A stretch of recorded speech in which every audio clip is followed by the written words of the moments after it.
Matthieu 12, bien-aimé, on va lire à partir du verset 22. Je vais demander à quelqu'un de lire, s'il vous plaît.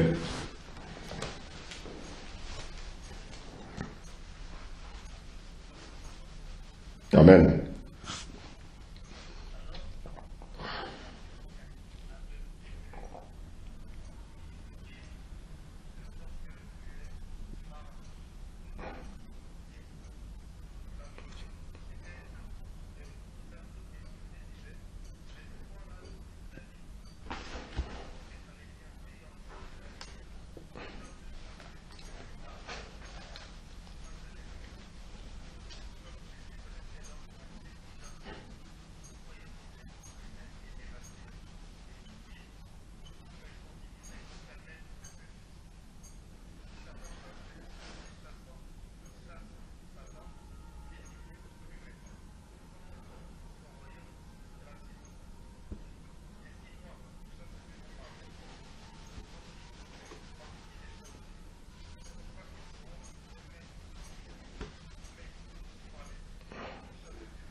Amen.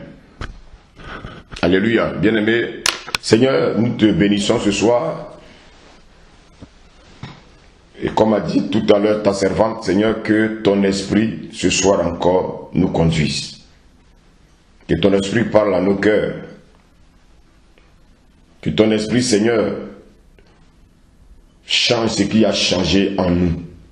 Parce que, Seigneur, nous reconnaissons encore que nous sommes encore faibles. Nous reconnaissons encore, Seigneur, que nous avons encore, Seigneur, des déchets en nous. Nous reconnaissons, Seigneur, que nous sommes encore remplis, Seigneur, des choses, Père, qui ne glorifient pas ton nom. Aide-nous, Seigneur, au travers de ta parole, afin que, Seigneur, nos vies soient transformées. Amen. Bien-aimés, nous allons vraiment nous laisser enseigner par l'enseignant des enseignants, c'est-à-dire Jésus. Amen.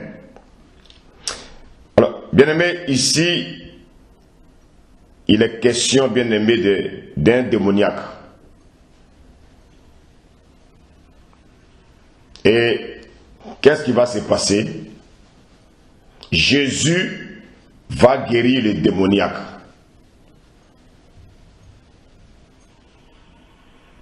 Aujourd'hui, dans l'église, beaucoup vont à l'église parce qu'ils aiment le spectacle. Je dis, on croit que quand un pasteur fait des miracles, quand quelqu'un fait des miracles, il est forcément pasteur. Ce n'est pas vrai.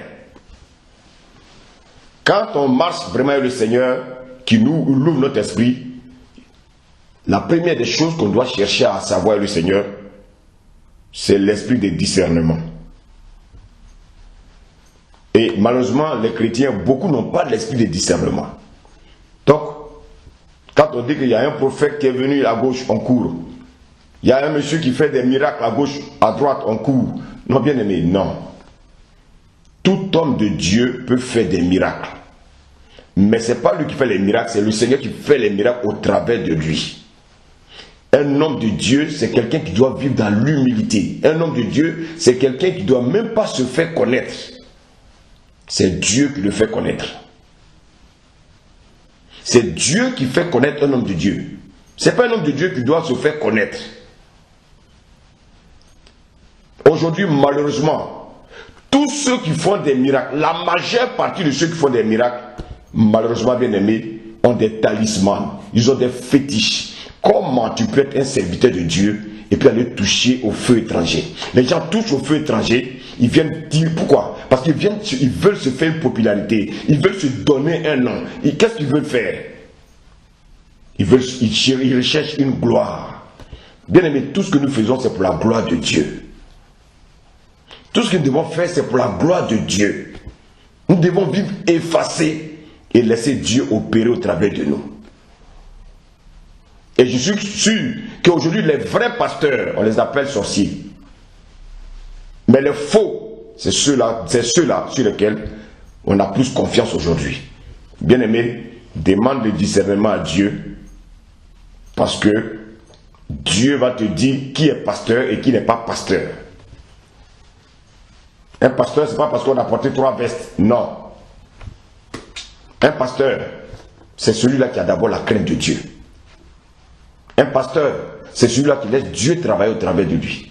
Un pasteur, c'est celui-là qui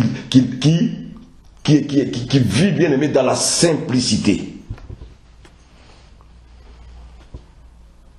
Alors, beaucoup sont traités de faux pasteurs. C'est un faux pasteur, c'est un faux pasteur. Et malheureusement, ceux qui sont païens ne décèlent jamais les faux pasteurs. C'est ceux qui se disent chrétiens, qui sont dans l'église, qui sont toujours en train de déceler. Les vrais pasteurs, on les appelle les faux, et les faux, on les appelle les vrais. Vous savez, il y a un témoignage quand j'étais à Tours. Je venais d'arriver, j'étais caché chez moi, et Dieu envoyait les gens individuellement. Je ne sais même pas comment les gens ont su. Les gens venaient chez moi, ils venaient.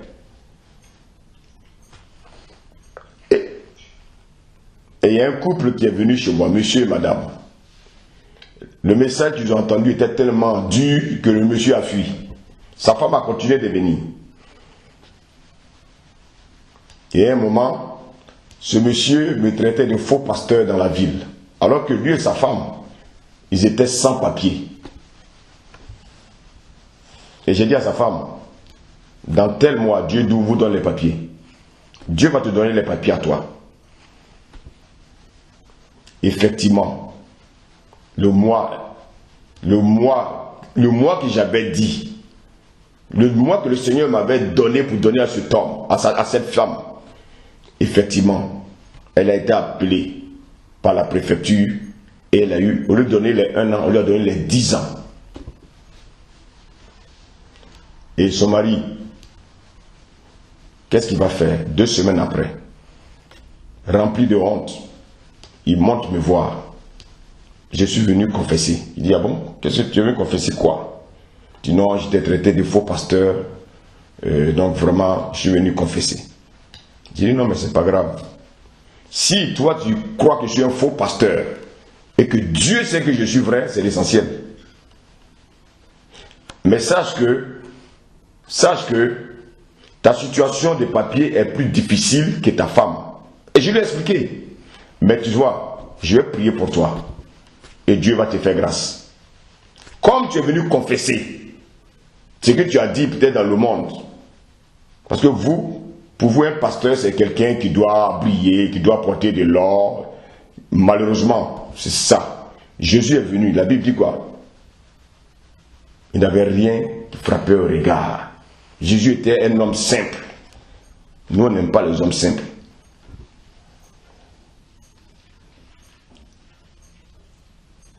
Il veut se mettre à genoux. Il lui dit, non, ne te mets pas à genoux. Je ne suis pas Dieu, ne te mets pas à genoux. Je vais seulement prier pour toi. Quand j'ai fini de prier pour lui, il est parti. Dans la semaine qui a suivi, on l'a convoqué. Mais lui, on lui a donné 1 an. Sa femme, elle avait 10 ans, mais lui, on lui a donné 1 an.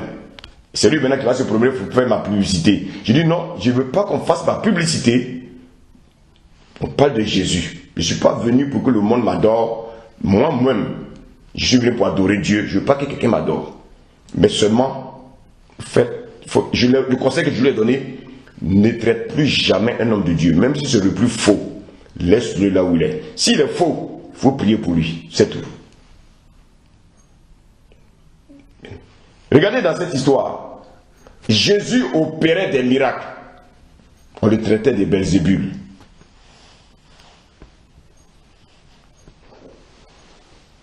Mais qu'est-ce que Jésus va nous dire au verset 28? Je relis la parole, s'il vous plaît. Mais si c'est par l'Esprit de Dieu que je chasse les démons, le royaume de Dieu est donc venu vers vous. Donc Jésus nous dit quoi ce soir? Jésus nous dit que c'est l'Esprit de Dieu qui qualifie un homme bien-aimé pour lui permettre de chasser les démons. Ça, c'est le premier aspect. Le premier aspect, c'est que c'est le Seigneur qui qualifie ses hommes. C'est lui qui qualifie ceux qu'il a établis, bien-aimés, pour leur permettre de chasser des démons. Le deuxième aspect, vous soulignez le verset 29, s'il te plaît.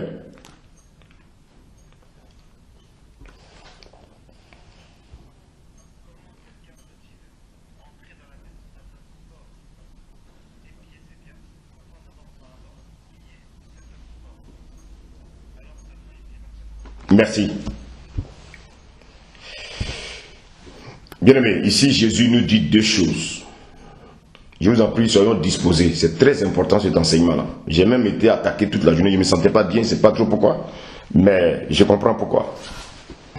Le Seigneur, le diable n'aime pas que les enfants de Dieu comprennent les choses de Dieu. Mais on va aller jusqu'au bout de cet enseignement. Merci Seigneur. Ici, Jésus nous dit deux choses. Qui Jésus appelle l'homme fort? Ou comment quelqu'un peut-il entrer dans la maison d'un homme fort et piller ses biens sans avoir auparavant lié cet homme fort? Alors seulement, il pillera sa maison. Qui Jésus appelle l'homme fort? Bien-aimé, quand vous entendez parler de l'homme fort, il s'agit de quoi? Il s'agit d'un démon.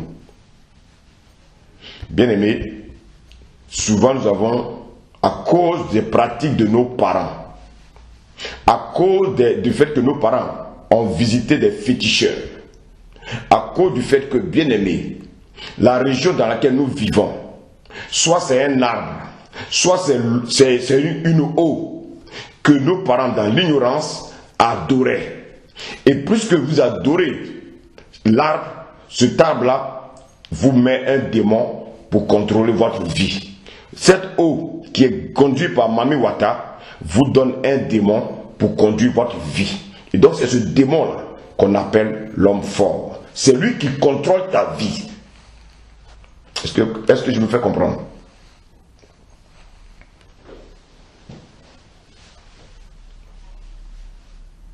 Alors, si quelqu'un vient à Christ et puis dit que lui n'a pas un homme fort dans sa vie, dites-lui que Dieu n'a pas besoin de lui. Parce que Dieu a besoin de ceux-là qui ont des hommes forts.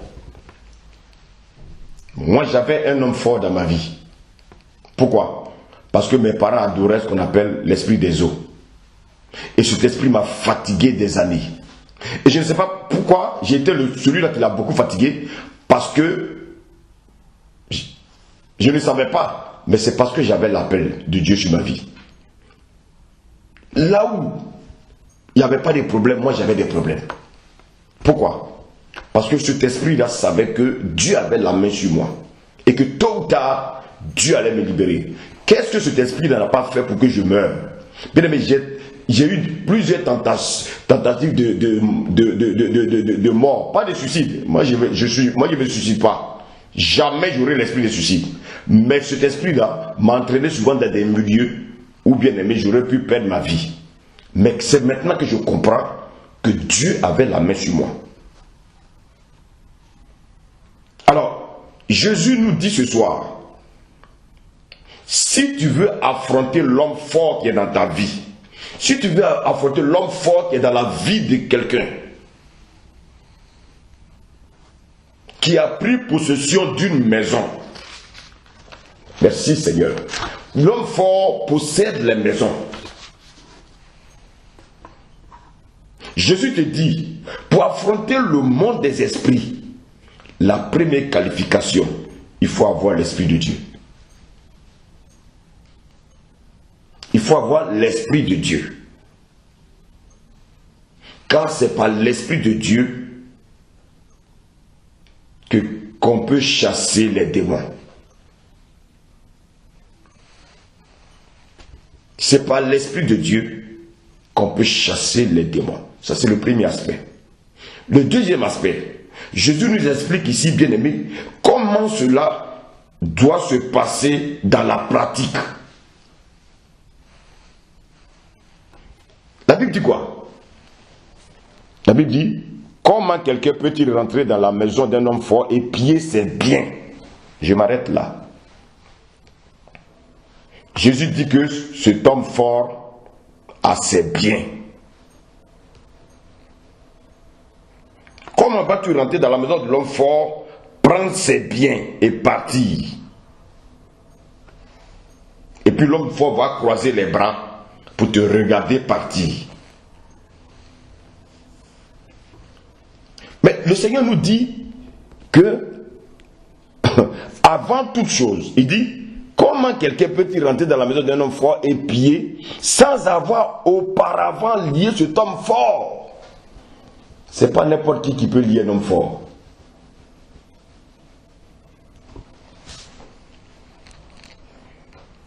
Ce n'est pas n'importe qui, bien-aimé, qui peut lier un homme fort. Ce n'est pas tous ceux qui disent Seigneur, Seigneur qui peuvent lier un homme fort. Ceux qui peuvent lier un homme fort, bien-aimé, c'est ceux qui ont l'Esprit de Dieu. Avant de venir, bien-aimé, prendre les biens de cet homme fort, il faut d'abord, bien-aimé, le lier. Ça veut dire quoi, le lier?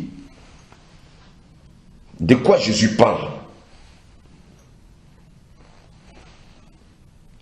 Il dit, pour piller les biens de cet homme fort, pour ordonner à cet homme fort, bien-aimé, de libérer les biens. En fait, ce que l'homme fort appelle ses biens sont les biens qui appartiennent à Dieu. Amen. L'homme fort, qu'est-ce qu'il a fait? Il a volé les biens de Dieu qu'il appelle aujourd'hui, lui, ses biens. Donc, nous, notre rôle, c'est de faire quoi? C'est de libérer les biens que l'homme fort s'est approprié. C'est de libérer le bien du Seigneur, bien-aimé, qui sont aujourd'hui en captivité entre les mains de l'homme fort. Mais pour cela, il faut que le Seigneur te qualifie.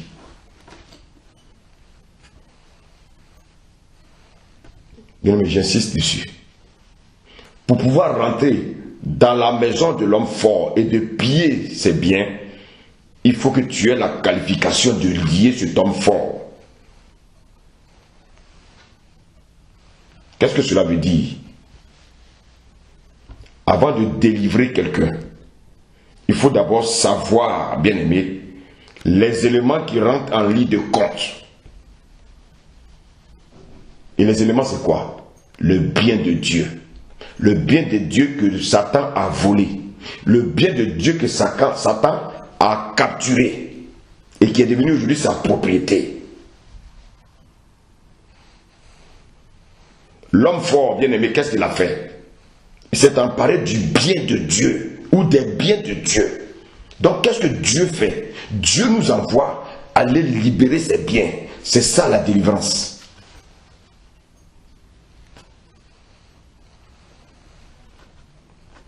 Mais, bien aimé, ce bien de Dieu-là, ce bien de Dieu qui est aujourd'hui accaparé par l'homme fort, tu dois d'abord savoir quel est l'élément que l'homme fort s'est approprié. Un. Et de deux, tu dois savoir le nom de cet homme fort. Parce que si j'arrive chez Méité, j'arrive chez le voisin de Méité, et je me mets à crier Méité devant la porte de son voisin, je ne verrai jamais Méité. Méité ne me répondra jamais. Mais si je connais le nom de Méité, que je suis devant sa porte, si j'écris Méité, Méité va sortir. Beaucoup font des délivrances, ils font des délivrances au hasard. Et après, ils ont des céphalées, ils ont des coups battus, ils ont des attaques. Pourquoi? Parce qu'ils ne sont pas qualifiés. Être qualifié, ce n'est pas porter des bagues. Non, être qualifié, c'est le Saint-Esprit qui nous qualifie. C'est le Seigneur qui nous qualifie. En mettant son esprit en nous. C'est ça. Il faut savoir, en plus, quand tu as découvert quel est ce démon, quel est cet homme fort qui s'est accaparé le bien de Dieu. Maintenant, qu'est-ce qu'il faut faire? Il faut savoir maintenant quel est le péché, bien aimé, je dis bien quel est le péché que le bien de Dieu a commis. Bien aimé, quand je parle du bien de Dieu, c'est toi, c'est moi. Nous sommes des biens de Dieu. Nous sommes, bien aimés, des instruments de Dieu. Nous sommes des biens de Dieu que Satan autrefois avait capturés. Alléluia.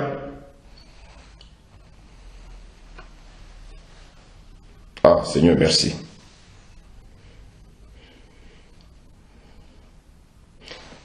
Le bien de Dieu, pourquoi il est capturé? Pourquoi il est en captivité? C'est simplement parce qu'il a commis un péché. Et comme Satan est le père du péché, il s'est accaparé celui-là qui vit dans le péché.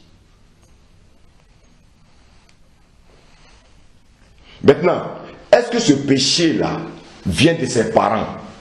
Bien-aimé, ça ce n'est pas important. Non, ce n'est pas important.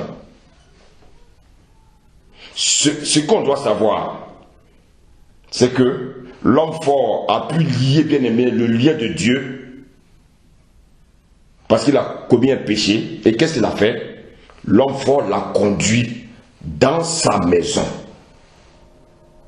Donc, au lieu d'être le bien de Dieu, il devient le bien de l'homme fort.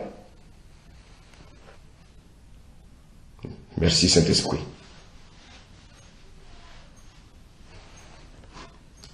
Il est devenu le bien de l'homme fort. Maintenant, qu'est-ce qui se passe? Lorsque un frère ou une sœur vient nous annoncer l'évangile, lorsque nous acceptons de revenir à Christ, qu'est-ce qui va se passer? Tu acceptes Jésus. Jésus maintenant va dire, bon, je veux maintenant récupérer mon bien. Bien aimé, nous avons vu le mercredi que le Seigneur, lorsque le fils cadet est rentré en lui-même, le Père l'attendait sur le chemin. Dieu nous attend depuis notre naissance, Dieu nous attend sur le chemin. Mais tellement on est accaparé par l'homme fort, on vit la vie que nous demande de faire l'homme fort. On est dans la drogue, on est dans l'alcool, on est dans la cigarette, on est bien aimé dans le vol, on est dans le mensonge, on est dans des choses abominables. Pourquoi? Parce que c'est l'homme fort qui est en nous là, qui nous amène à faire ces choses. On n'a pas de papiers, on prend le papier de quelqu'un pour travailler. Ça, c'est l'homme fort là qui t'encourage comme ça. Parce qu'un enfant de Dieu ne peut pas prendre le papier de quelqu'un, l'identité de quelqu'un pour aller travailler.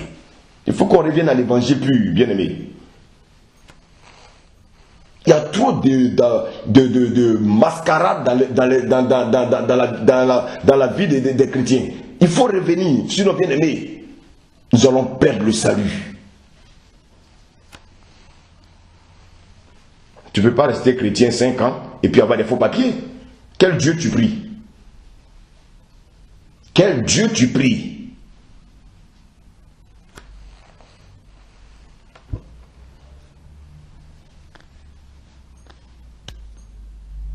Lorsque nous acceptons Christ, aujourd'hui tu annonces l'évangile à quelqu'un, il accepte Jésus-Christ. Mais une fois qu'il a accepté Jésus-Christ, ça ne veut pas dire que l'homme fort est parti. Non, mais ce n'est pas possible. Non. L'homme fort est encore là. Tu acceptes le Seigneur. C'est bien. Maintenant, le Seigneur va dire quoi? Il va se dire, bon, mon fils qui est mon bien a accepté de venir à moi. Il faut que je récupère maintenant mon bien. Dieu te veut totalement. Dieu ne veut pas que tu continues à pratiquer les pratiques de ce monde. Dieu ne veut pas que si tu étais un voleur, tu continues à voler alors que tu dis que tu es revenu à lui. Si tu continues de voler, c'est que tu n'es pas encore à lui. Et comme tu as souhaité revenir à lui, ton vœu c'est de revenir vers le Père. Il va tout faire pour te récupérer entre les mains de l'homme fort. C'est pourquoi comment quelqu'un peut-il entrer dans la maison d'un homme fort et piller ses biens sans avoir auparavant lié cet homme fort? Alors seulement, il pillera sa maison. Bien-aimé, il y a quelqu'un qui contrôle le bien de Dieu. Et Jésus l'appelle l'homme fort. Quel est l'homme fort aujourd'hui de ta vie? Quel est l'homme fort qui contrôle ta vie? Et puis, bien-aimé, tu es rempli de colère. Si tu as encore la colère en toi, il y a un homme fort dans ta vie.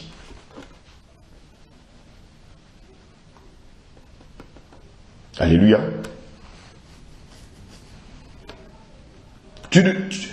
Pour peu tu mens. Pour peu tu mens. Tu mens parce que tu ne veux pas te ridiculiser.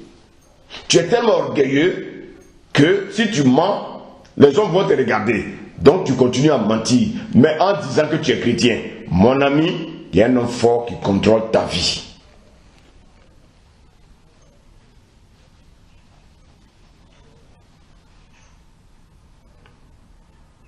Cet homme qui contrôle ta vie, Jésus l'appelle l'homme fort. Et je vous ai dit que l'homme fort, c'est qui? C'est un démon. Il peut être un démon territorial, il peut être un démon familial, et puis il peut être un démon personnel.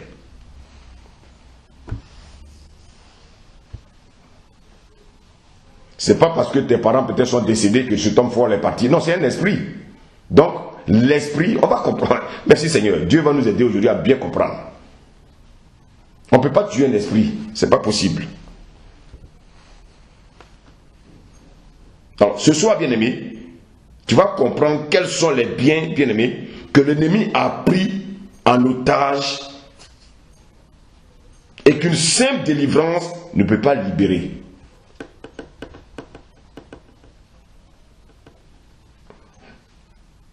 Il y a beaucoup qui se disent, mais peut-être j'ai reçu ma délivrance, mais je continue encore à ça. Oui, ça ne suffit pas.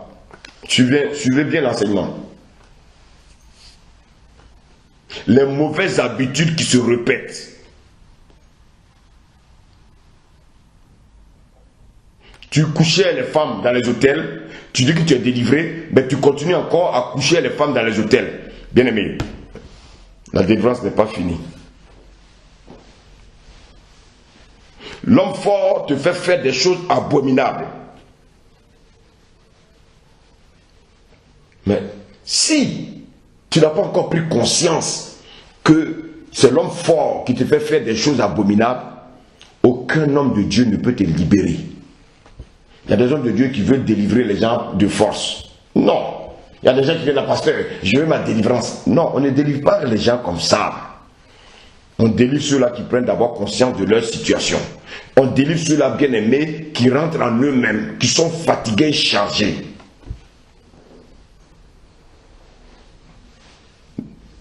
Le pasteur qui va te dire, qui va te délivrer là, il va simplement déplacer le problème. Mais la délivrance n'a pas eu lieu.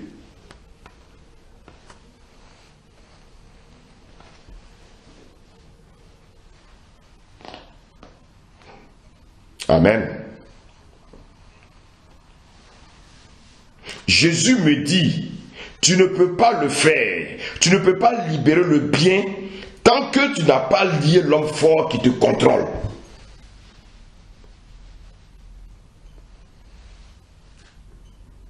Jésus n'a pas dit de crier sur le démon. Non, c'est pas ce qu'il a dit. Jésus dit d'abord de lier l'homme fort. Ça veut dire quoi? Il faut annuler toutes ces stratégies.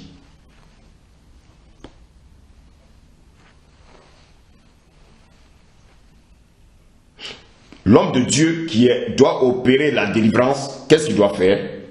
Il doit d'abord, bien aimé, lier cet homme fort.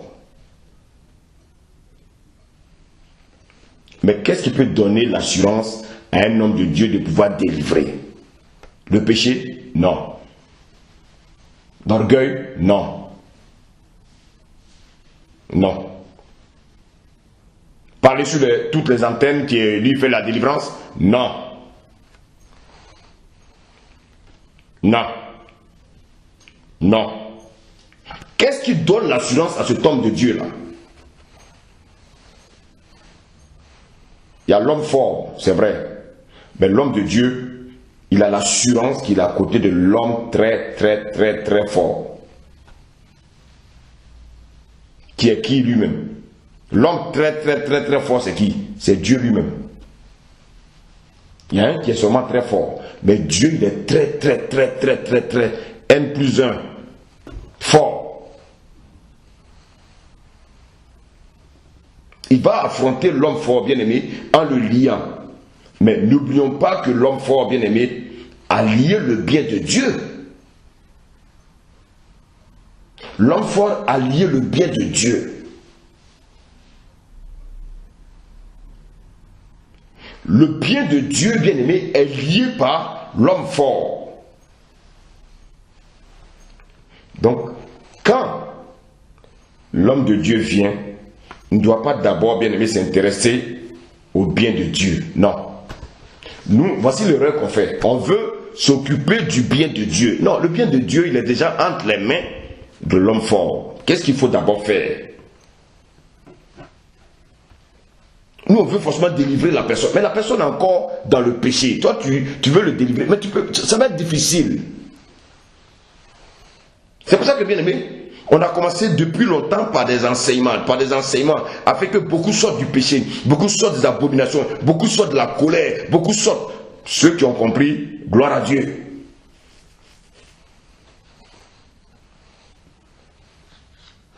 Les hommes de Dieu, qu'est-ce qu'ils veulent faire? Eux, ils s'intéressent au bien de Dieu. Non. Non. Non. Et ce bien de Dieu là, il sait qu'il a déjà, c'est à cause du péché qu'il est captif. Quand tu viens vers lui là, il ne faut pas lui répéter les péchés dans lesquels il vit. Non. Tu es devant une situation, c'est de faire quoi? C'est pas le moment encore de venir le condamner. Non. Il est déjà condamné. Et toi, tu es venu pour le délivrer. Donc tu n'as plus besoin encore de parler de la condamnation. Non.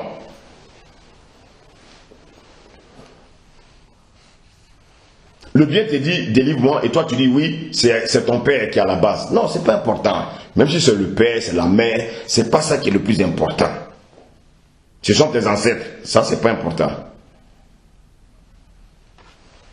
Même si tu lui dis qu'ils sont ses ancêtres, est-ce que le problème est résolu? Non. Il est lié. Il a besoin d'une délivrance. Il a besoin d'être délié, bien-aimé. Et sachez bien une chose. Dans une famille, quand il y a un homme fort qui est avec le père et la mère, ça prend les enfants. Tu ne peux pas échapper. Tu ne peux pas échapper. Donc, c'est des choses qu'on sait. Donc, Dieu nous délivre pour qu'on aille délivrer nos parents. Amen.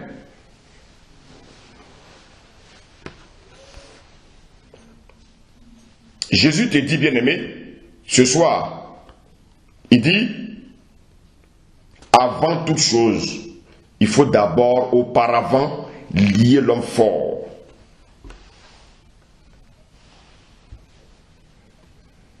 Donc, la première étape, c'est de faire quoi? C'est de séparer ce qui contrôle le bien. C'est de séparer l'homme fort, bien-aimé, du bien. Quand tu as séparé l'homme fort du bien, c'est maintenant que commence la délivrance. Ça, c'est la première étape. Ça dit quoi? Séparer l'homme fort du bien de Dieu.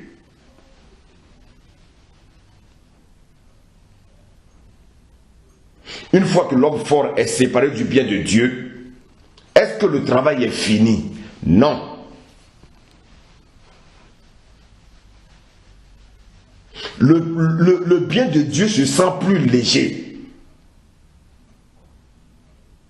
Il n'est plus lié. Il se sent plus léger.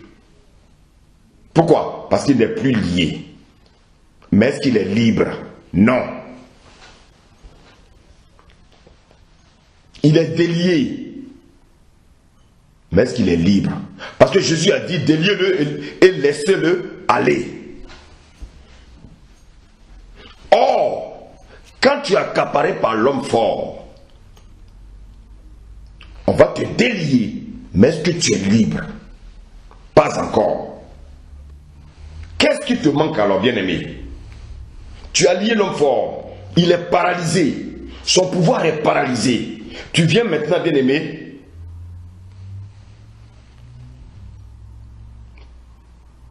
passer maintenant au deuxième processus. Ça veut dire quoi? Tu vas maintenant délier le bien de Dieu.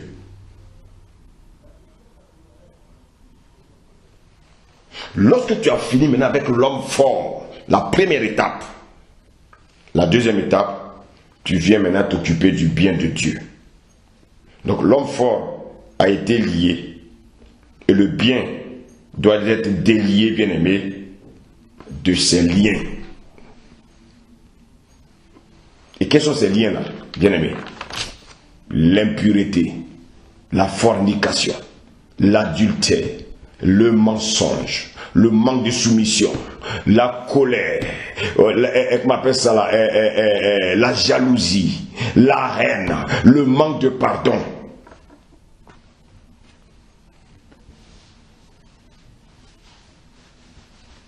Vous allez comprendre ça plus. Pourquoi? L'homme fort est parti. Mais est-ce que vous êtes libre?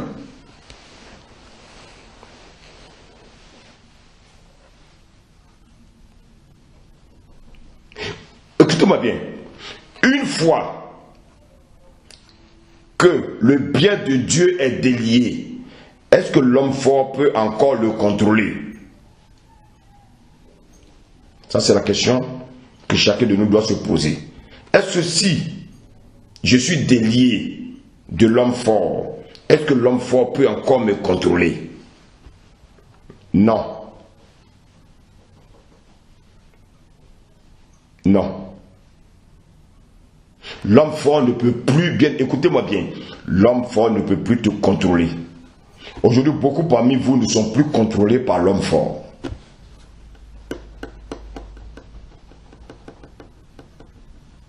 Pourquoi? Parce que la première étape a été faite. Aujourd'hui, vous avez été délié. Mais est-ce que vous êtes libre?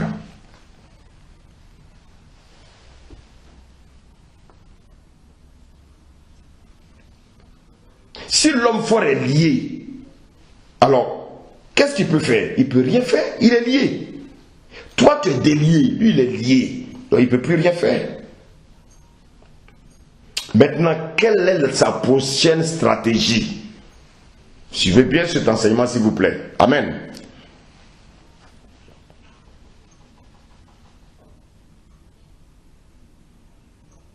Tu es délié. Merci Seigneur, tu es délié. L'homme fort, lui, il est lié. Lui qui t'avait lié, les positions ont changé. Toi, tu es délié et lui, maintenant, il est lié. Lié, ça veut dire quoi? Lié, ça veut dire il est chassé. Maintenant, bien aimé, il sait qu'il est chassé. Maintenant, quelle est sa prochaine stratégie? Bousso, on va lire 1 Pierre 5. Mais on va revenir toujours dans Matthieu 12. Mais allons dans 1 Pierre 5.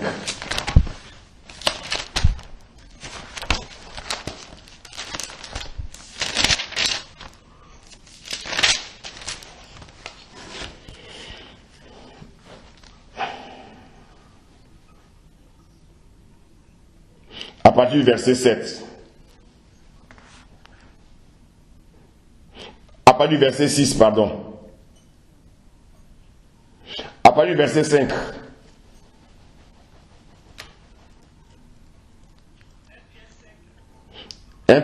À partir du verset 5, oui.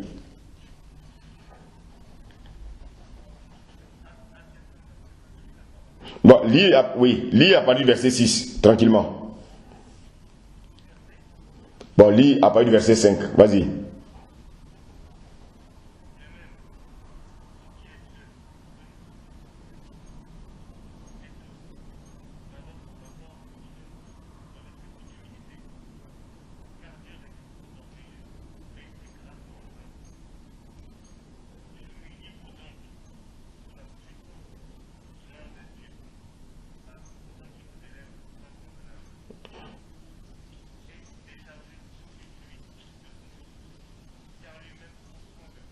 Verset 8.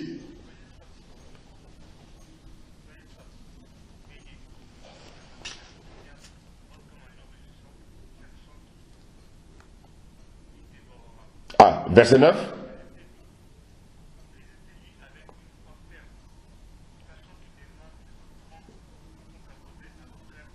Amen, merci. Le Seigneur nous dit d'ici d'être sobre. Mais qui doit être sobre? Le Seigneur parle de qui? Il dit soyez sobre. Dieu parle de nous les chrétiens. Que veut dire sobre? Quelqu'un peut me répondre s'il vous plaît? Ça veut dire quoi sobre? Modeste, humble, simple.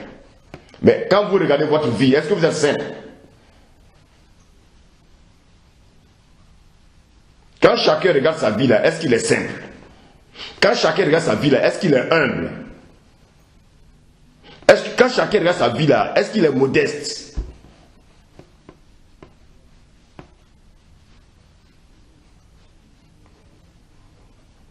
Voici où Satan, bien aimé, joue. Satan sait que l'homme est orgueilleux. Satan sait que l'homme n'est pas simple. L'homme veut toujours se donner une importance. L'homme veut toujours se donner un nom. L'homme veut qu'on toujours le voit. L'homme veut qu'on parle toujours de lui. Le Seigneur dit quoi? Soyez sobre, veillez. Votre adversaire, écoutez-moi bien, votre adversaire, ce n'est pas votre collègue du travail. Votre adversaire, ce n'est pas votre maman. Votre adversaire, ce n'est pas votre papa. Votre adversaire, ce n'est pas votre frère. Votre adversaire, ce n'est pas votre mari. Votre adversaire, c'est qui? C'est le diable. La Bible dit, il fait quoi? Il rôde. Comme, on dit comme un lion rugissant. Si on dit comme, ça veut dire qu'il n'est pas un lion. Mais il veut faire comme un lion. Comme un lion. Donc il n'est pas un lion. Il veut faire comme un lion. Et pourquoi il rôde? Parce qu'il cherche à dévorer le bien de Dieu. Il veut dévorer le bien de Dieu. Comme il a dévoré le bien de Dieu depuis le jardin d'Éden. Il n'a pas changé, bien aimé, sa manière, sa stratégie. Il rôde toujours. Bien aimé, tu as été délivré. Maintenant, qu'est-ce qu'il va faire, l'homme fort? Il va rôder. Pourquoi? Pourquoi il va rôder? Bien aimé, le Seigneur va nous aider à comprendre ça. Il va rôder.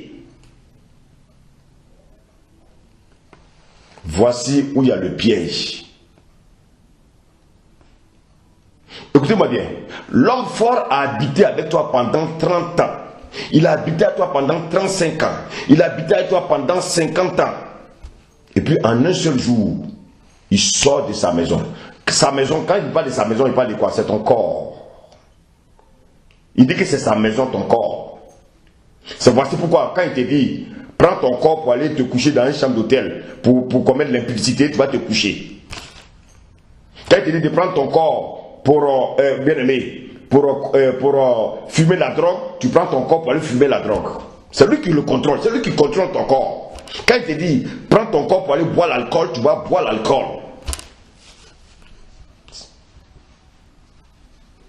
Pourquoi? Parce que c'est lui qui habite ton corps. Le Seigneur dit, quand on devient chrétien, notre corps devient son temple. Mais malheureusement, beaucoup disent qu'ils sont le temple du Seigneur. Mais de manière ignorante, l'homme fort contrôle encore leur corps. Quelqu'un qui a vécu dans ton corps pendant 35 ans, et puis un soir, le Seigneur le fait partir. Tu crois qu'il va te laisser? Tu crois qu'il va te laisser? Tu as été son esclave depuis 35 ans. Mais il sait qui tu es. C'est lui qui t'a donné un comportement. C'est lui qui t'a donné les goûts de ce monde que tu aimes là. C'est lui qui t'inspire. Et puis un jour, il sort. Et tu crois qu'il va te laisser. Il sait que tu es coléreux. Il sait que tu es rancunier. C'est lui qui a mis ça en toi. Il sait que tu aimes critiquer. Il sait que tu aimes mentir. Il sait que tu aimes voler. Il sait que tu aimes séparer le couple. Il sait que tu aimes les femmes. Il sait que tu aimes la masturbation. Il sait que tu aimes diffamer. Il sait que tu aimes la pornographie. Il sait que tu aimes regarder les femmes dans la rue. Il sait que tu aimes regarder les femmes dans les magasins. Il le sait. C'est lui qui t'a donné ce caractère. Que va-t-il faire? La Bible dit, il va rôder. Il va t'envoyer les pensées. Tu as vu? Il va venir t'inspirer. Tu as vu la voisine de tel bâtiment. Tu as vu? Tu te rappelles? En 1990, tu la guettais. Mais aujourd'hui, elle devient plus belle qu'avant. Et pendant qu'il te parle, pendant qu'il t'envoie cette pensée, lorsque tu vas faire une course, tu la retrouves dans le magasin. Elle est toute pimpante. Et Dieu est là, il te regarde. Tu as été délivré. Dieu te regarde. Lui, il rentre. Il t'a envoyé une pensée. La fille que tu as guettée des années, tu n'as pas eu. Tu vas vouloir te venger. Voici une bonne occasion pour la draguer. Et qu'est-ce qu'il va faire? Il va faire de sorte que ce jour-là, elle va peut-être emprunter le bus. Et toi, tu vas venir avec ta voiture. Tu vas rôder. Tu vas proposer de la déposer. Satan est un grand stratège.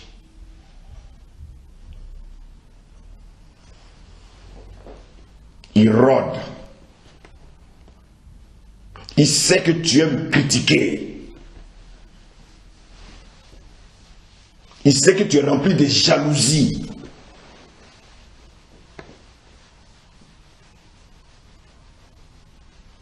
Alléluia.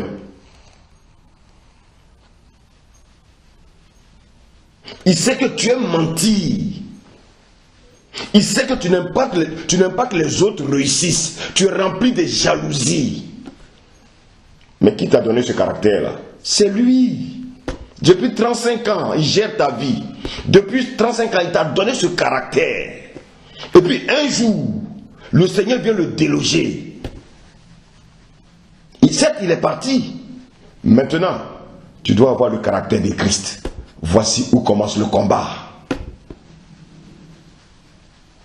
Comment tu dois avoir le caractère de Christ? En obéissant à ses commandements. Celui qui m'aime, il garde mes commandements. Le Seigneur a fait sa part. Tu as été délivré. Maintenant, toi, tu vas faire ta part. Tu aimais les femmes. Satan va rôder, il va te ramener. Écoutez-moi bien, quelqu'un qui aimait les femmes, Satan ne va pas l'amener vers l'alcool. Non, il va te ramener vers les anciennes choses que tu aimes.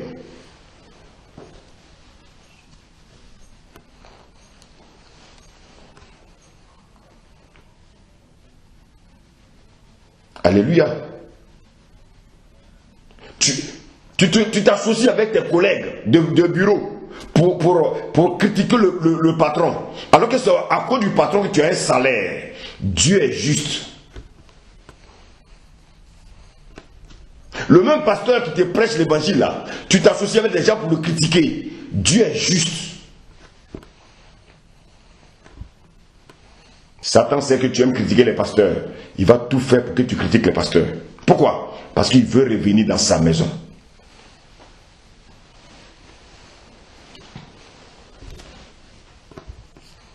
Il sait que tu es coléreux. Il sait que tu es coléreuse. Qu'est-ce qu'il va faire? Il va tout faire pour créer une situation. Pour que tu rentres dans la colère. Il sait que tu n'aimes pas pardonner. Il va te ramener. il va te ramener, bien-aimé, les anciennes images avec tes anciens partenaires, ceux qui t'ont promis le mariage et puis ça n'a pas marché là. Il va te ramener les anciennes scènes pour que ton cœur encore soit rempli de haine. Suivez bien cet enseignement là. Hein? Suivez bien cet enseignement. Moi j'ai fait ma part.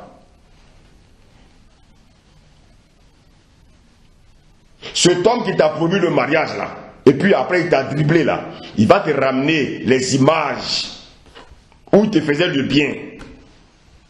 Et ton cœur sera rempli de haine.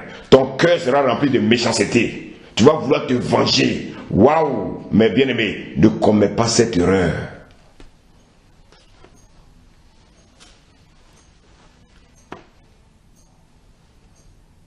Il sait que tu es rancunier. Il va envoyer quelqu'un te dire, bien aimé, voici ce que Paul a dit contre toi. Voici ce que Lydie a dit contre toi. Voici ce que Kei a dit contre toi. Et comme tu es rancunier, voilà. Au lieu d'apaiser ton cœur va commencer à s'enfler.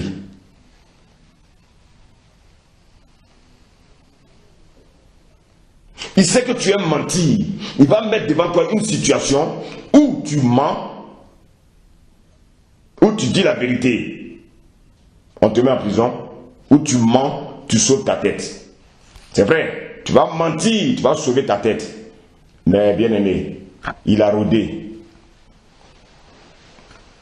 Il y a des situations où le Seigneur veut qu'on dise la vérité, même si ça doit nous coûter un poste.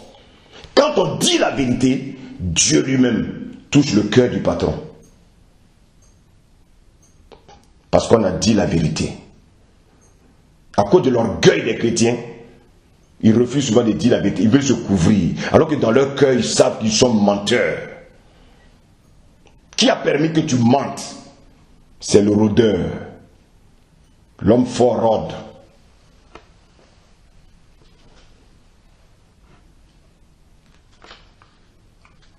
Il sait que tu aimes la colère. Il va attendre. Quand ta femme va rentrer, ou bien vice-versa, le mari va rentrer pour une petite situation, il va créer une situation. Allez, vous commencez à crier dans la maison. Bien-aimé, c'est un boulevard que tu as ouvert. Il sait que tu aimes te masturber. Il va t'envoyer une pensée pour que tu recommences à te masturber. Tu vas te dire non, mais le Seigneur même comprend que je suis jeune.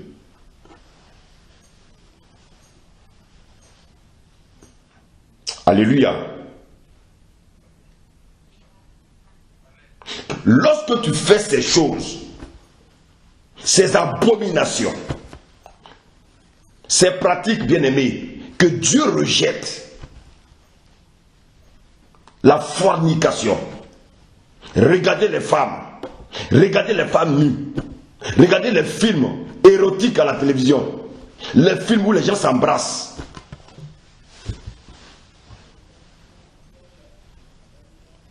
Maintenant, bien-aimé, quelque chose va se passer. C'est là que commence maintenant le deuxième aspect dont Dieu nous parle ce soir. On retourne encore dans Matthieu, s'il vous plaît. Matthieu 12.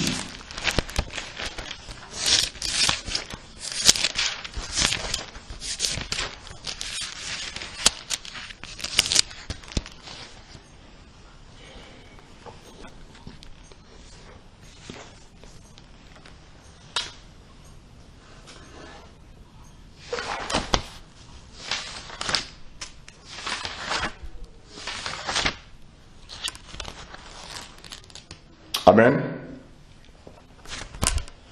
On lit le verset 43, s'il vous plaît.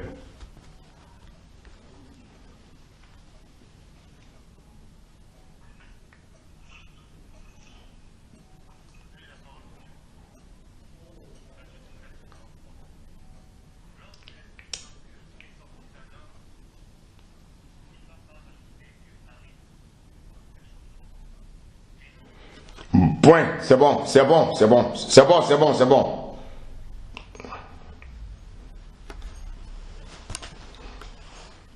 Bien-aimé, je relis la parole. Amen. Lorsque l'esprit impur est sorti d'un homme, Donc, lorsque l'esprit impur est sorti de ce qu'il appelle sa maison, il va par des lieux arides, virgule, cherchant du repos, virgule, et il n'en trouve point. On va s'arrêter là.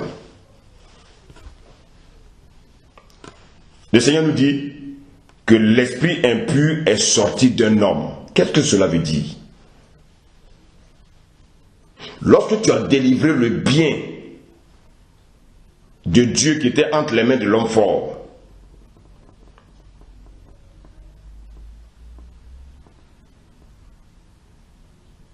l'esprit qui a été lié, c'est-à-dire l'esprit qui a été chassé, il va. Mais il va où? Il va par des lieux arides. Pour faire quoi? Quel est son but? Quand il va dans les lieux arides, quel est son but? Il va chercher du repos. Il va chercher du repos. On va expliquer tout ça tranquillement. Il va chercher du repos. Et la Bible dit, il n'en trouve point. Ah, quelqu'un qui a vécu dans un corps pendant 35 ans, on le chasse, où il peut être à l'aise? Vous-même, vous achetez une maison, vous aimez la maison, on vient vous chasser là. Vous allez accepter?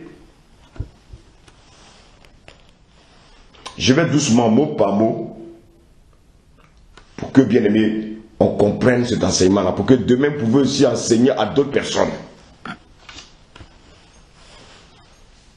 Tu as délié quelqu'un. Jésus te dit que l'homme fort que tu as délié, c'est-à-dire l'homme fort que tu as chassé, il s'en va dans les lieux arides.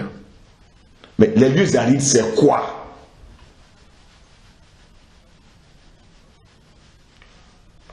Les lieux arides, ça veut dire quoi? Jésus dit que dans les lieux arides, il n'y a pas de repos, bien-aimé, pour aucun démon. Les lieux arides, ce n'est pas l'enfer, ce n'est pas le temps de l'enfer, non. Alors c'est quoi alors les lieux arides là? C'est quoi? On dit l'homme fort s'en va dans les lieux arides, c'est quoi?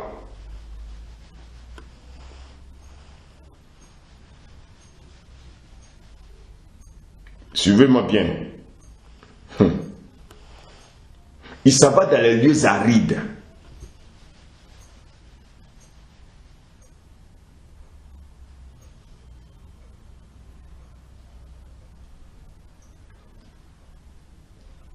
Il s'en va dans les lieux arides,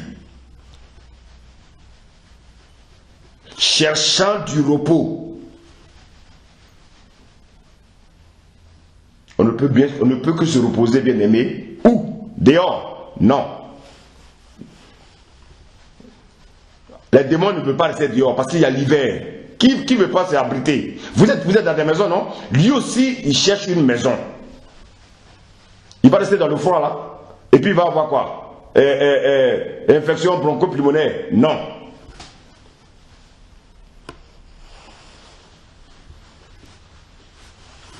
Les lieux arides, bien aimés, c'est tout ce qui est chair. La Bible dit quoi?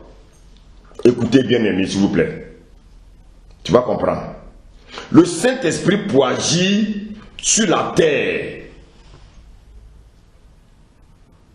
a besoin d'un corps. Voilà pourquoi quand Jésus est venu, le Saint-Esprit est venu sur Jésus. Il est venu en Jésus. Le Saint-Esprit pour agir a besoin d'un corps pour agir.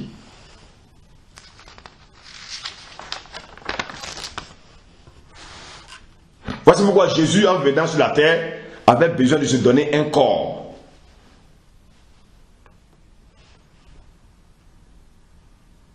Le Saint-Esprit actuellement est dans vos maisons, vos différentes maisons. Aujourd'hui, dans chaque maison, je suis en train de prêcher, le Saint-Esprit est là. Où tu es, le Saint-Esprit est là. Dans la maison de chacun de nous, le Saint-Esprit est là. Il est partout. Mais, écoutez-moi bien, s'il est simplement dans la maison, il est impuissant. Il ne peut rien faire. Ni le Saint-Esprit, le puissant Saint-Esprit, ni le puissant Saint-Esprit, ni les mauvais esprits ne peuvent rien faire sans un corps.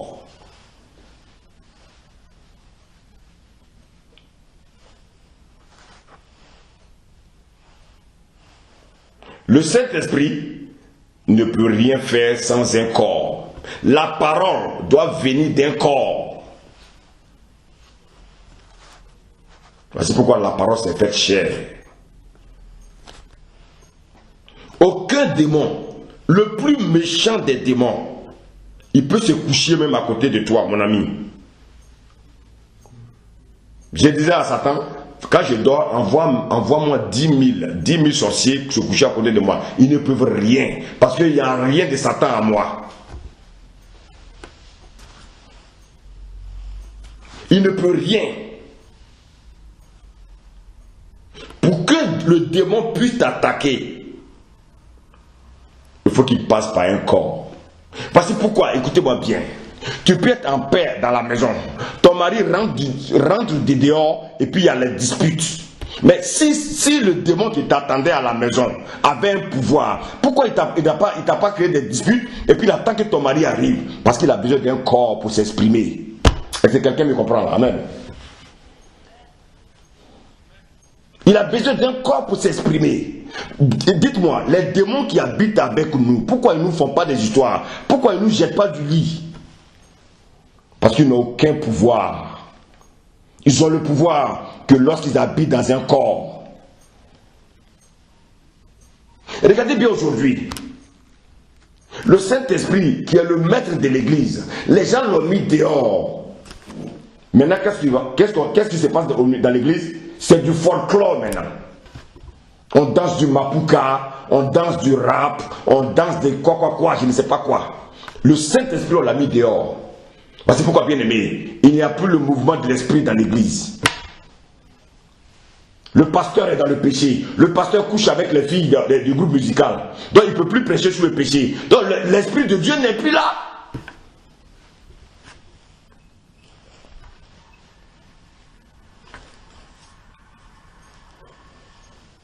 Le pasteur est orgueilleux. Donc tous ceux qui sont dans l'église sont orgueilleux. Le Saint-Esprit n'est pas là.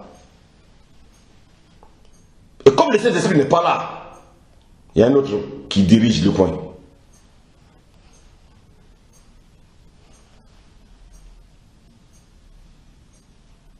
Lorsque les corps humains bien-aimés refusent que le Saint-Esprit agisse, il devient impuissant.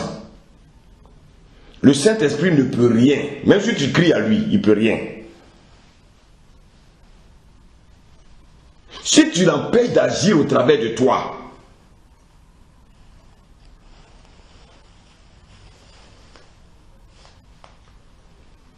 vous savez, pourquoi Dieu nous a donné une volonté? Le Seigneur a certes sa volonté, mais il nous a aussi donné une volonté. Là où tu dois agir, Dieu ne le fera pas. Dieu a envoyé sa parole, mais ce n'est pas Dieu qui va obéir à sa parole à ta place. Dieu, il a fait sa part. Il a envoyé la parole. Toi, tu dois obéir à la parole. Mais les chrétiens, ils disent oui Seigneur, j'aime ta parole, toi-même obéis à ta parole.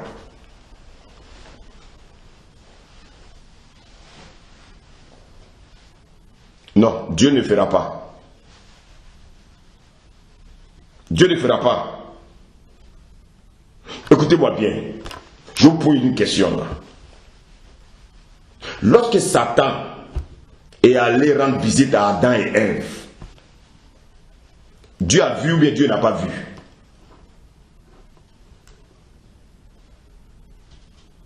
Dieu a vu ou bien n'a pas vu quand Satan est allé rendre visite à Ève et Adam? Les anges n'ont pas vu. Alors, est-ce qu'il y a un ange qui a aidé Ève? Est-ce qu'il y a un ange qui a aidé Ève? Est-ce qu'il y a un ange qui a dit à Ève, non, ne parle pas, ne parle pas? Est-ce qu'il y a un ange? Ah, très bien.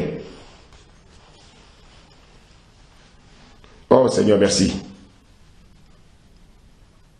Lorsque Jésus, le grand Jésus, était en train de pleurer dans le jardin de Gethsémane, lorsque sa sueur est devenue comme des grumeaux de sang, est-ce que le Père a dit aux anges, allez aider mon fils? Ah.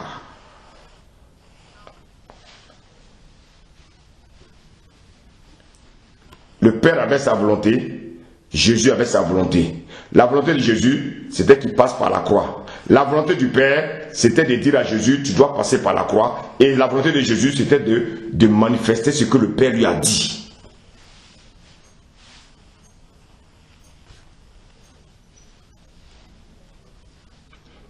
Si tu refuses, mon fils Jésus, si tu refuses, tu vois, c'est vrai, tu vas peut-être me retrouver au ciel. Mais le monde va rester sous l'emprise de Satan.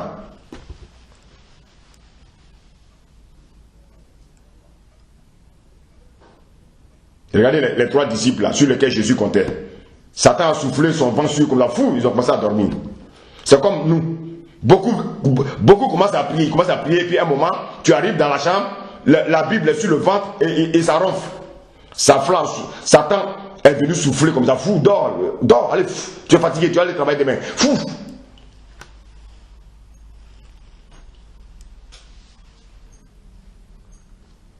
Mais ça fait honte des chrétiens qui ne peuvent même pas prier 5 minutes. Mais pour aller travailler pour Satan, ils ont eu la force. Ils rentrent à la maison pour méditer la parole. Ils commencent à bâiller. Ah, bon, il est 20h et je vais aller prier. Tu rentres dans la chambre, à 20h02, il ronfle. Satan est venu, le démon a soufflé sur le côté. Fou, dors. Quelle prière, dors, fou.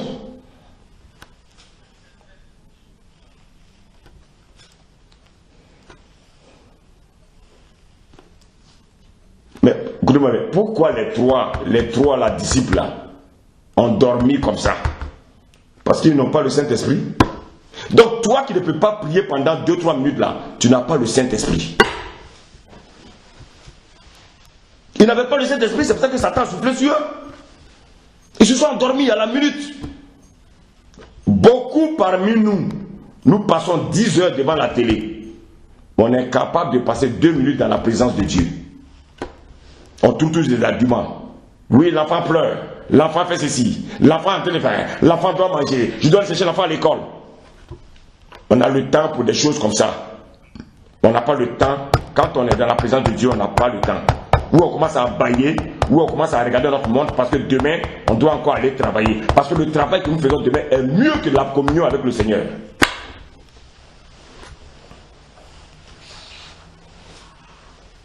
Jésus est venu les réveiller 3 fois. Ils ont dormi 3 fois. Aucun ange n'a aidé Jésus. Pourquoi? Parce qu'il avait le Saint-Esprit. Aucun ange n'a aidé Adam et Ève parce qu'ils avaient l'Esprit de Dieu.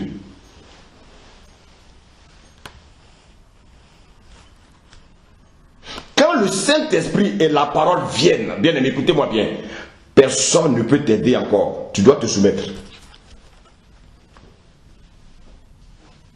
Aucun pasteur ne peut délivrer quelqu'un malgré lui. Jamais. Il y a une seule personne, écoutez-moi bien, il y a une seule personne qu'on peut délivrer malgré lui. C'est un fou. Parce que lui, vraiment, il n'a plus de volonté. C'est un fou que Dieu permet qu'on délivre. Mais quelqu'un qui a le Saint-Esprit, mon ami,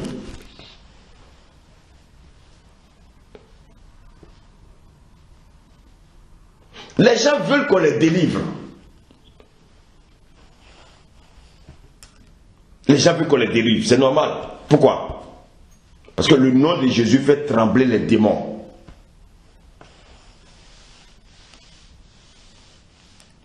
Ah oui, il fait trembler les démons.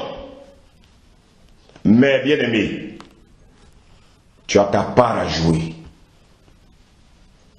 Tu as ta part à jouer. Donc, bien aimé, je disais tout à l'heure que lorsque l'esprit, l'homme fort, le démon, l'esprit impur sort, qu'est-ce qu'il fait? Il est chassé, il va dans les lieux arides. Ce qui est vraiment terrible pour un démon.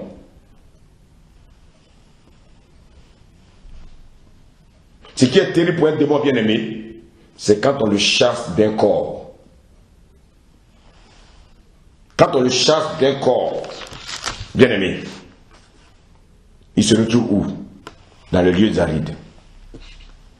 Lorsque le démon, bien-aimé, se retrouve maintenant sans corps,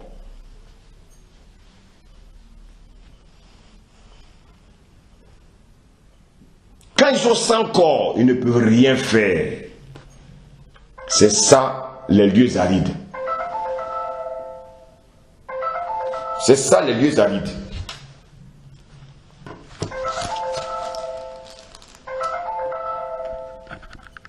Quand il sort donc du corps, il va donc se retrouver sans corps.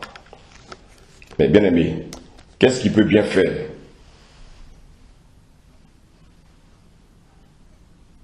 Un démon qui est sans corps ne peut pas rentrer chez un chrétien, aller l'égorger. Ce n'est pas possible. Il ne peut pas. Comment un chrétien sera égorgé? Comment un chrétien sera attaqué? Selon qu'il va ouvrir une porte.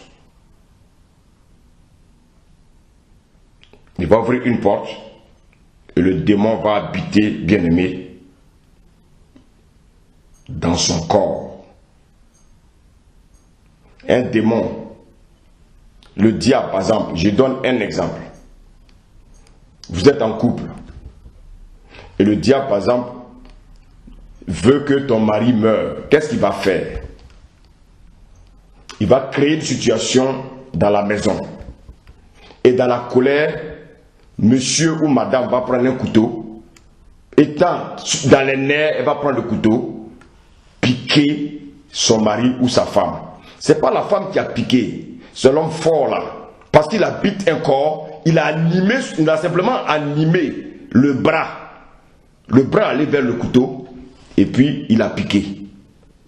C'est pourquoi, bien aimé, quand les gens se retrouvent en prison, 2 jours après, vous les voyez pleurer. Qu'est-ce que je ne sais pas ce qui m'est arrivé. Non, ce n'est pas toi, c'est l'homme fort qui habite en toi. Alléluia.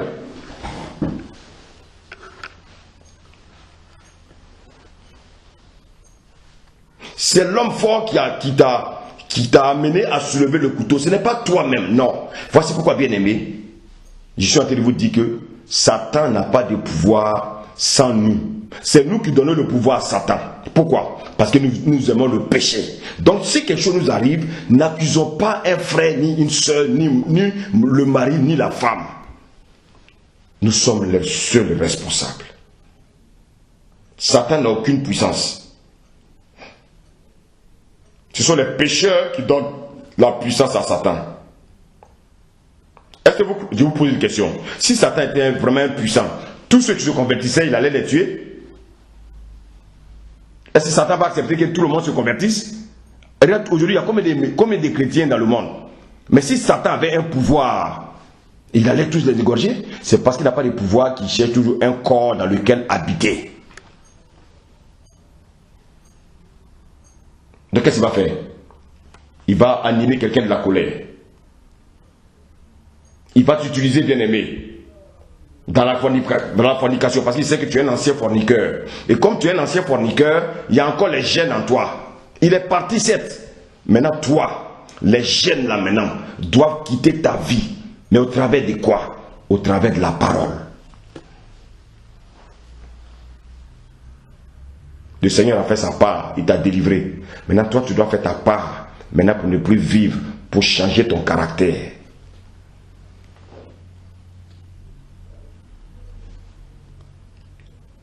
Même, écoutez-moi, même dans le monde, là, le plus grand pécheur, est-ce que Satan arrive à les étouffer? Non. Il ne peut pas. Le démon n'a aucun pouvoir. Tout ce qu'il cherche, il rôde, il cherche à ce que toi, tu ouvres une porte pour qu'il puisse rentrer. C'est pourquoi Jean 10, verset 10 dit que Satan est un voleur. Je vous pose la question. À quel moment le voleur naturel peut rentrer dans une maison?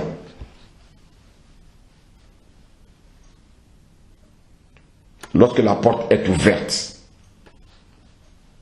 Ou la porte est mal fermée. Que le voleur s'introduit chez toi. Il ne peut pas rentrer chez toi comme il veut. Non. Une porte qui est barricadée, les fenêtres barricadées. Aucun voleur ne peut rentrer. Pendant 10 ans, ta porte est fermée. Mais tiens-toi bas, il est très patient. Pendant 10 ans, il rôde. Vous savez, il y a un seul élément des fruits de l'esprit que Satan est. Il y a un seul élément du fruit de l'esprit que Satan a. C'est la patience. Satan a la patience. Satan, bien aimé, de la même manière, il y a des voleurs naturels. Satan est un voleur spirituel. Il rôde. Il ne peut pas rentrer comme ça en toi. Ce n'est pas possible. Donc, il est là, il rôde. Il suit tes mouvements. Il active des choses. Il fait tout pour te mettre sur les nerfs. Il fait tout pour que tu cries à la maison. Il fait tout pour que tu fasses des histoires. Il fait tout. Il va t'attirer vers les femmes parce qu'il sait que tu aimes les femmes. Il sait que tu es rancunier. Il va créer des situations.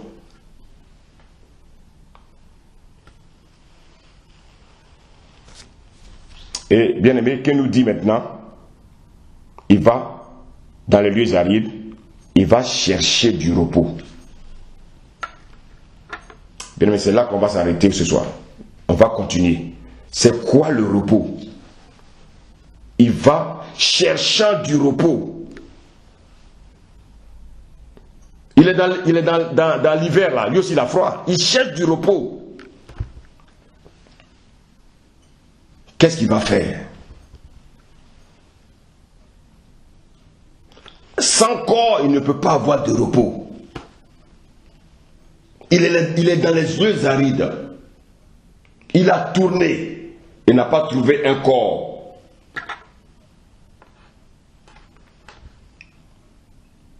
Bien-aimé, quand on dit que Satan est rusé, c'est parce que c'est nous qui lui donnons la force d'être rusé.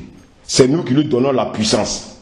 Satan est dépourvu de sa puissance depuis qu'il a été projeté du ciel.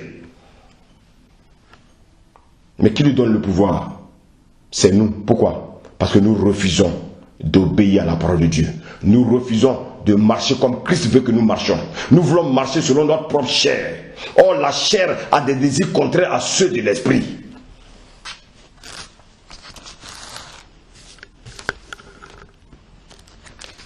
Quand par exemple tu dis que tu aimes la fornication. Ah, moi j'aime tellement la fornication, vraiment. J'ai fait tout mais je ne peux pas quitter la fornication. Ah bon? Mais si tu aimes la fornication, prends une corde et attache-toi. Attache-toi. Vous savez, il est arrivé des moments où je disais au Seigneur, nous sommes tous des adultes de toute façon, Seigneur, mon sexe là, attache-le spirituellement jusqu'au mariage. Et le Seigneur a attaché ça. Il a attaché ça jusqu'au mariage. Parce que je ne voulais pas avoir des problèmes avec lui. Mais avant qu'il attache là, il m'a fait passer devant des belles femmes. Quand j'ai résisté à ces femmes là, maintenant il a attaché. Mais nous, on est tellement faibles. Comment les hommes font? Beaucoup de chrétiens, ils sont faciles comme ça. Ils voient les femmes nettes, ils tombent.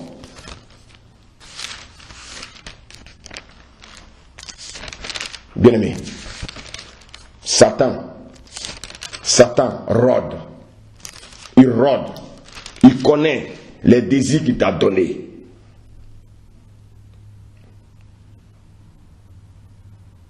Voici pourquoi le Seigneur ce soir nous fait comprendre que nous devons marcher selon l'esprit.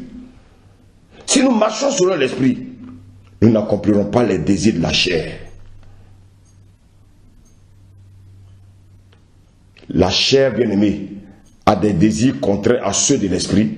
Et l'esprit, bien-aimé, en un de contraire à ceux de la chair. Ils sont opposés entre eux. Afin que nous ne fassions pas ce que nous voulons. Le Seigneur nous dit, il ne veut pas que nous fassions ce que nous voulons. Mais, si tu marches par la chair, tu vas faire ce que Dieu ne veut pas. Alléluia. Que le Seigneur vraiment nous fortifie ce soir.